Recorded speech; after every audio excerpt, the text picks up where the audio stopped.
Well, weather's really important to GA pilots, especially in New Zealand, because we have wild and woolly weather, as we all know. In fact, New Zealand is arguably one of the windiest inhabited places on Earth.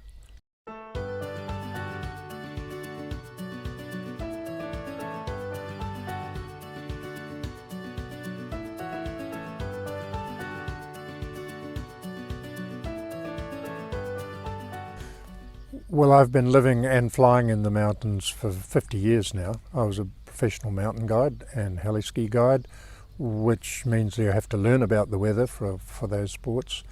And I've been flying my own little plane in the mountains, the same plane in fact, since 1972. So I've learned a lot of how the mountain weather works from living and flying at Mount Cook. So that's my basis. Is that I've operated in the mountains for a long time, and I'm a glider pilot who flies in the mountains. A glider pilot utilises the weather to find the stepping stones, if you like, of lift that he can utilise to move through the mountains. The better we understand how the weather works, the longer and faster the glider flights we can make. I mean, for example, from Omarama, glider pilots have flown 2,500 kilometres without landing, all without an engine. So our understanding of how the weather works and how the atmospheric models work is pretty high.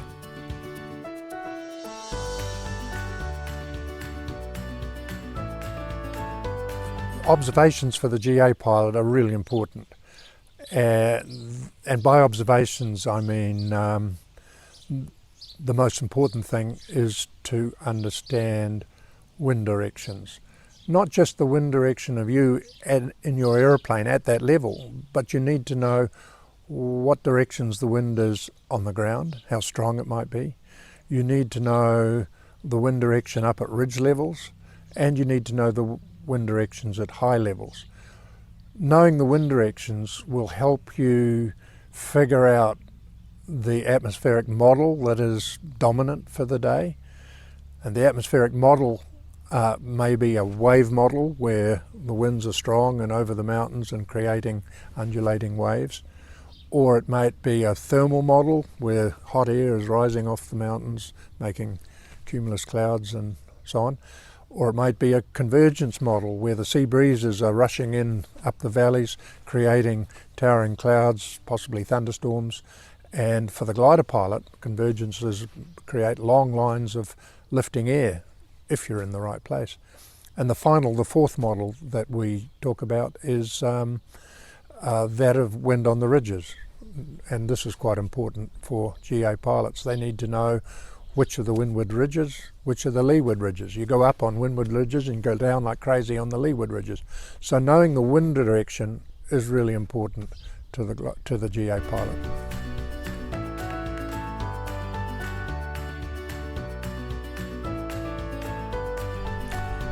Well, I think what the GA pilot has to do with regard to weather is build a model in his head of what the weather's like now and what it's going to be like over the next few hours as he's flying.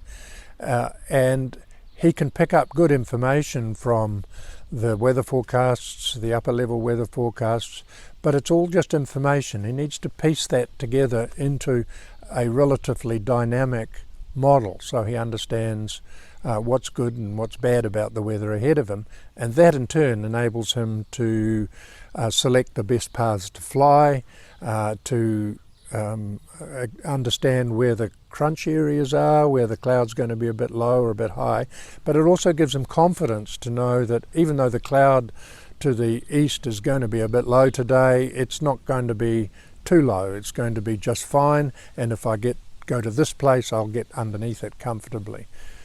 So it gives him the confidence to anticipate where the crunch is going to happen for the weather, and it helps him pick the smoothest and fastest routes to his destination.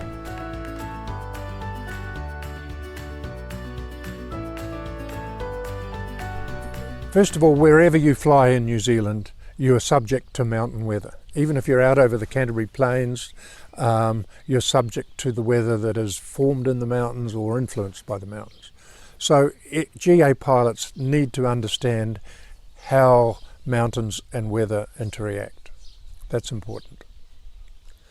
For GA pilots coming to a new area, say from Canterbury into the Queenstown Mountains or from the North Island, the first thing is that they need to understand the terrain. And by that I mean they need to do homework about the terrain.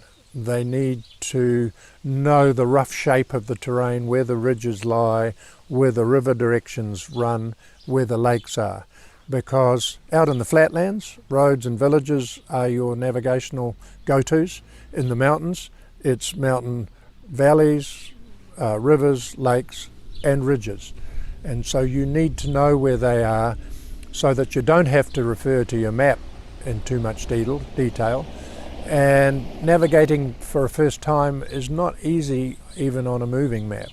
So you need to have as much of the map in your head as possible. So coming to a new area, read the map and try to learn it before you fly in it.